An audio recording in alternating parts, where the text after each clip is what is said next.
So in this video, I'd like to take you through a crash course in the principles of drawing, basically. For some of you, this might be familiar. For some of you, if you've drawn from life before, if you've studied a little bit, these might be familiar concepts that you already know. And for others, it might be brand new, as a lot of them were when I studied. So I studied in a traditional painting school, basically. So I was studying from models and drawing from casts and working in charcoal and oil paint for 2.5, basically 3 years, every day, and really just getting deep into the science of light and understanding how to depict 3 dimensions on a 2-dimensional surface. So what I'm going to attempt here is to kind of walk you through a condensed version of that information and how to translate that into inkwork or into the pen. So I'd like to start with the basic principles of light. And how we'll do that is we'll just start drawing a circle, or kind of an egg of sorts. And I encourage you to do this along with me. So starting with a circle, it's a circle on a flat piece of paper. Everything's flat. There's nothing 3-dimensional about this other than the millimeters of the paper. It's just a flat surface. The first thing to kind of think about when we are working and trying to depict form and depict 3-dimensionality is to think about where the light source is affecting our object. If you're working from life, that's usually easy. It's either coming from the sun or it's coming from a light in the room. And if you're imagining or inventing something, it's easy to kind of decide where you want that light source to come from. So we're going to start and just throw the light source up in this top left corner. What happens with this light source is it's throwing out its light rays, and they are affecting the object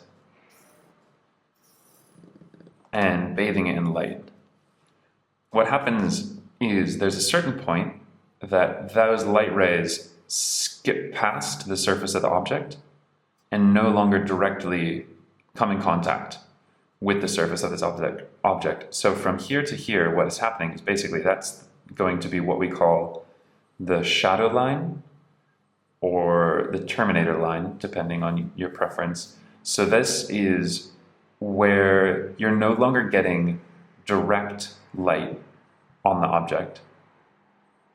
This is extremely important because it divides your 3-dimensional form into the light family, so the part of the object that is in light, and the shadow family, the part of the object that is in shadow.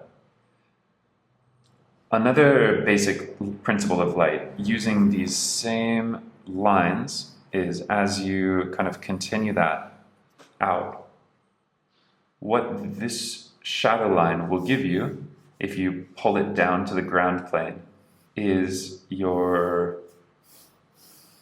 cast shadow. So what we have now is just a few lines. We have the sphere, we know where the light source is, we have a shadow line and a cast shadow.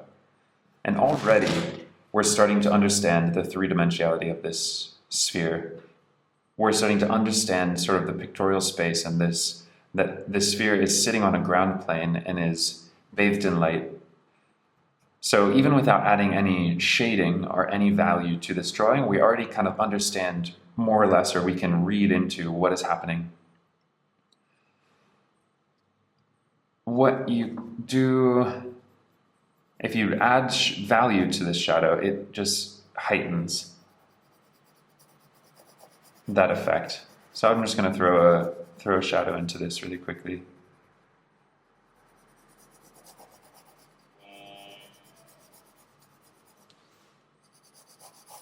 Same with the cast shadow.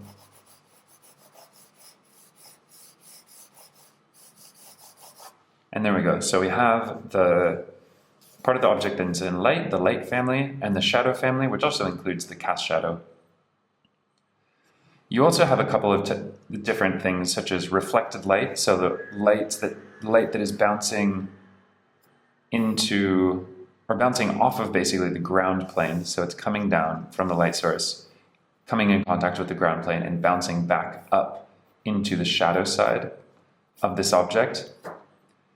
And there's a couple of other light kind of properties that for this course is not going to be so necessary, but they can be helpful in your depiction of form or your understanding, or when you're looking at an object. Sometimes you will get like the shadow on the backside of an object looking a little bit lighter, but just remember that you want to be clear in your division and your separation between the object in light and the object in shadow. And keeping those clearly separated will really ease the process of depicting three-dimensionality. Okay, next up, I want to do the same thing with pen, and I'll give you an object rather than just a sphere. We're going to just start with something simple, just an apple. So beginning by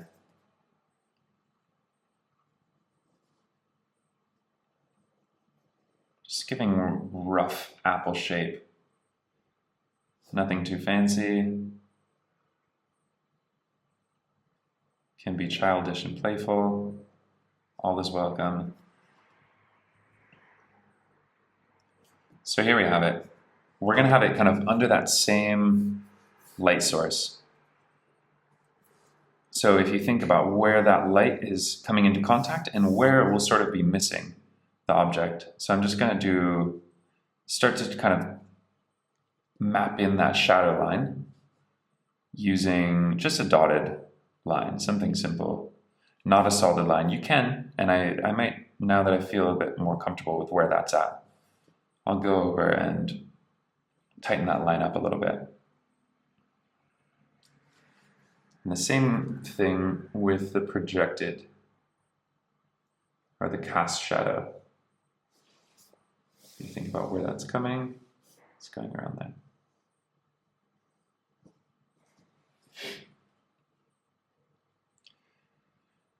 So in this case, I'm going to try to use 3 different values that we used or that we learned in our last video. So I'm going to use one dark value,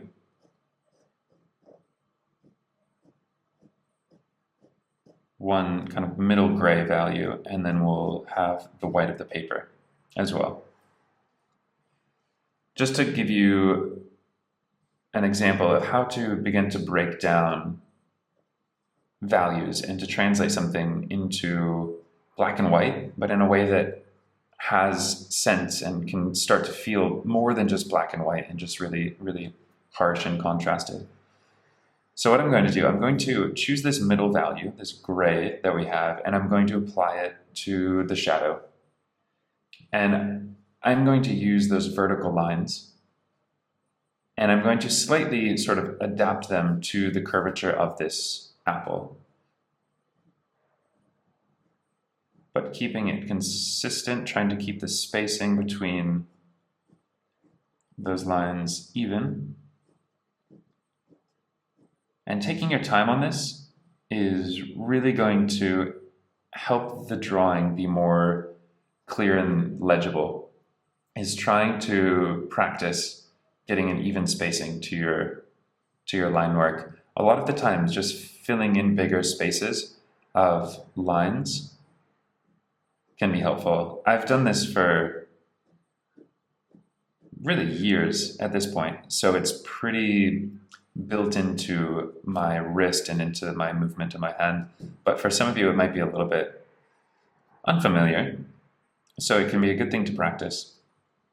So here we start to have a shadow. I'm going to use the same value. In this case, I want to differentiate a little bit between the kind of verticality of the apple and the kind of plane, the ground plane that we have. So I'm going to use the same lines, but I'm going to draw them horizontally.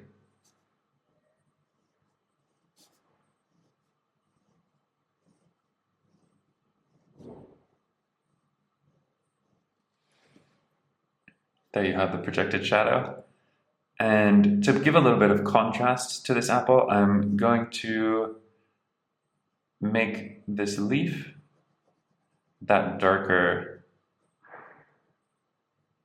value that we have, kind of that pure black.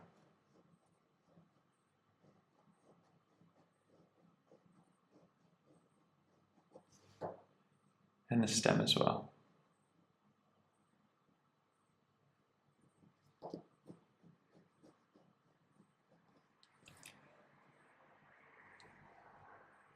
And you can even add a couple of extra lines if you feel it. I feel like you can maybe add a little bit more here to give a bit more dimension to that part of the apple. But I feel pretty good about this. So what we did is use black ink on white paper to sort of create a visual gray here for the shadow and a little bit of contrast, and to give a sense of form to this paper, and starting to kind of play with space and create something. So this can be really helpful to do with just a variety of different objects. Keeping them simple and just playing with things that you have on your table or things that come to mind. If you want to be drawing from life or if you want to be inventing, it's all valid. We'll do a little box, and I'll give you another example of how to use these three to depict a box. So I'm going to use, if we're still using this light source, it's coming this way. So actually this back side is going to be kind of the brightest, the brightest side of the object, and probably the top is going to be pretty bright as well. So what I'm going to do is add this middle value, this middle gray, to this plane of the box.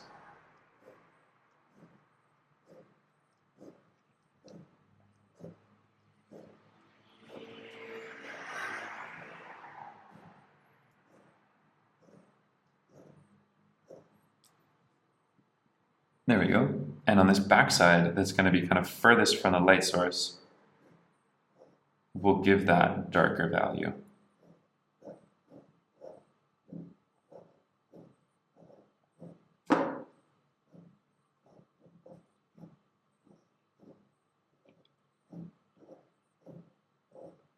And what I want you to get from this is just to begin to understand how to organize the values in a drawing and break them down and distribute them in a way that can kind of add life and add space and create a sense of kind of reality to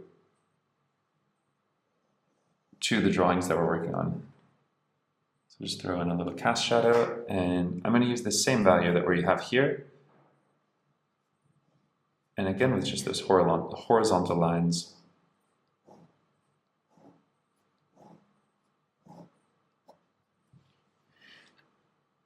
There we go.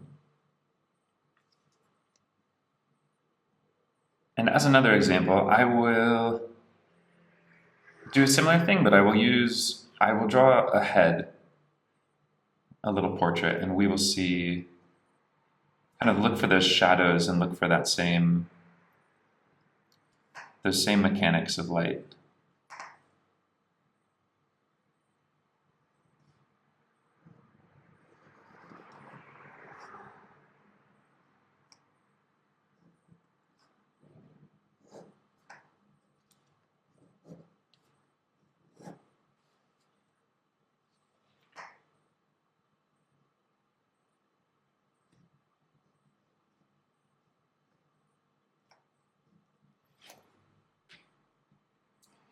So here we just kind of have line drawing. It's simple, it doesn't have any value to it.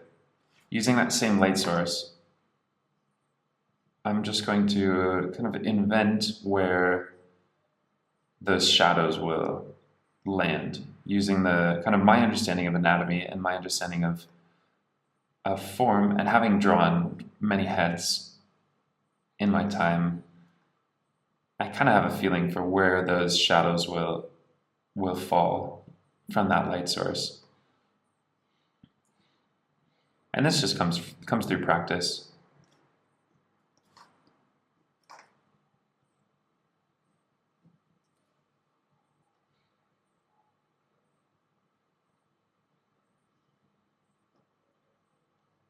So that top lip will be in shadow. There'll be a little shadow under the lip, maybe, under that bottom lip.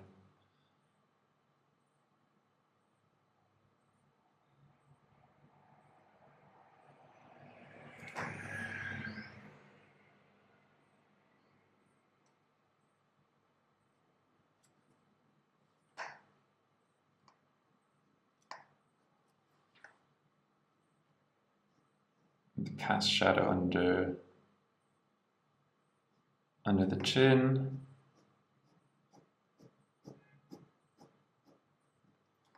And there will be a shadow along here somewhere.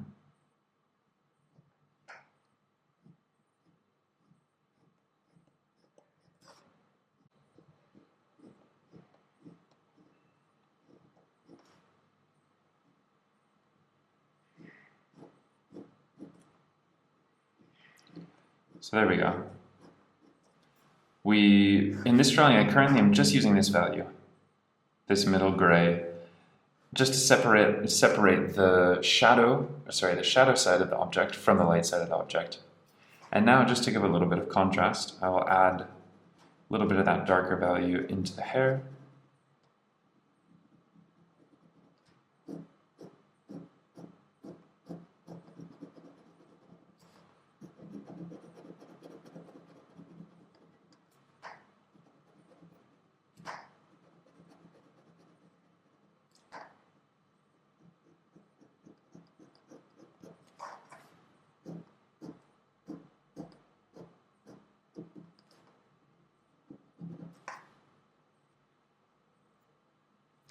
And we'll maybe make the pupils dark as well. The irises. So there we go. It's simple and it was quick, but that'll give you a sense of how to begin to break down form and break down values, and thinking in these kind of groupings or categories of values that we can use to start to kind of communicate the complexity of reality using the limitation of the pen and ink. So I recommend taking some time and just doing some little exercises, setting objects that you have around in your studio or wherever you are, and just try and draw them and recognize what part of the object is in light, what part is in shadow, looking for that shadow line and the projected shadow, and start to understand how those work and how to communicate those same concepts in a two-dimensional form using pen and ink. All right, and another thing I wanted to talk about is kind of the different ways of drawing. So what we've been exploring here is kind of more of a form-based drawing, using light and depicting three-dimensional kind of weight and space. So this is kind of form or mass drawing, using these values and thinking about the light source. Another thing that is nice is, I'll write that up here actually.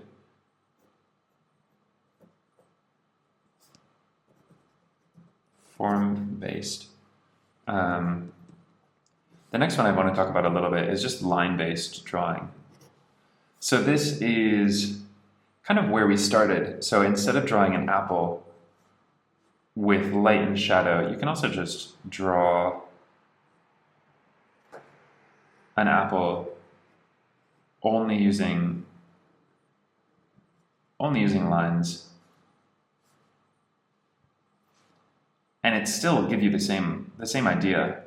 I mean, people will look at it and read, look, that's an apple. No one's really gonna question it. This is just a way to kind of get closer to reality, if that's the direction you're going. Whereas line-based drawing can actually be really, really fun and can be really, natural. We're using tools that are creating lines. So this can be super important. And I want to just talk about a couple of concepts regarding line-based drawing. So what we have with line-based drawing, similar to our values, is we have different thicknesses of line or line weights. So this ranges from a really fine line to sort of a medium weight line to thicker and thicker, and you can have really, really huge, thick lines.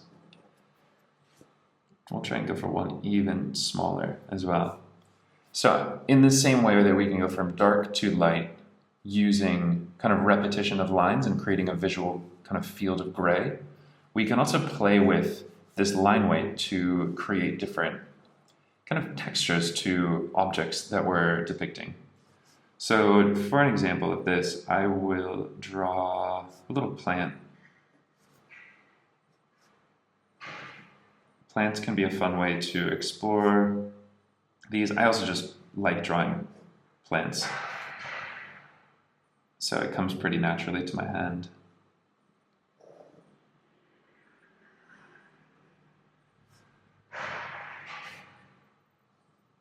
So I'm not going to think about, with these plants, I'm not going to think about light in the same way that I did with the objects above. I'm just going to kind of think about what's the physical structure of these, and like what is the texture of a plant or of a leaf, and just add line to kind of give a sense of that. So I'm just going to add these lines to kind of communicate the veins that are running through those leaves. And at the moment, I'm using pretty much all the same light weight of line.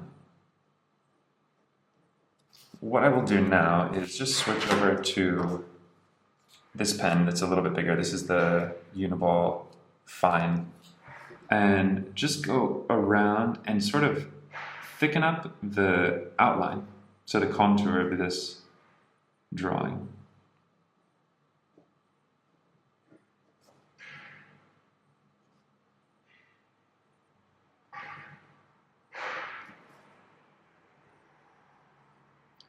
Maybe thicken the stem up a little bit as well.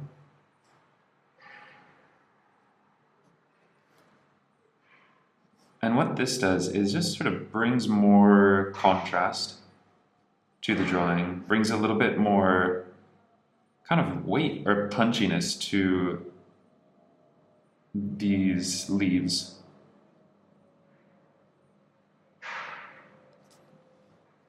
So it leans more towards kind of illustration style or more graphic style of working. And this is something you can also think about when you're working on drawings of people and drawings of any number of things. So for example, I'll use that line weight, that thicker line, and I will kind of use that to embellish this drawing a little bit. So I will just go along the shadow side of this object and thicken that line up a bit.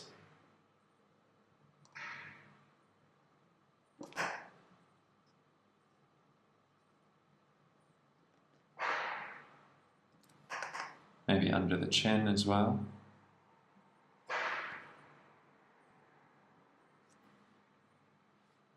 Maybe the bottom side of this ear.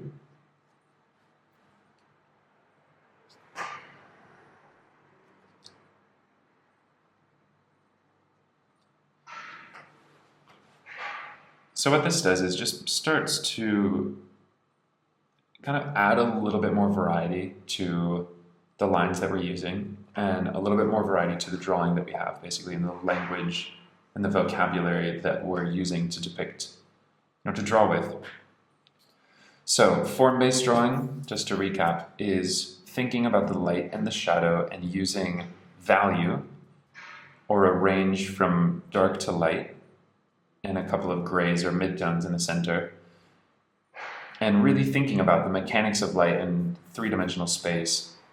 And then this is more line-based drawing, where you're just really thinking about the more graphic or the more the physical structure of something. You're not thinking about the light so much. You're just thinking about how to kind of communicate what this object is in maybe more of like a kind of platonic ideal in a sense. So the two of these combined is really where you get your full range of expressive vocabulary or kind of fluidity. And I really want you to try and practice the both of them, and then kind of throw them together and play around and see how you can use these two types of drawing to really express a variety of different circumstances and concepts, and really capture your emotions and your inspiration and translate it into ink on paper.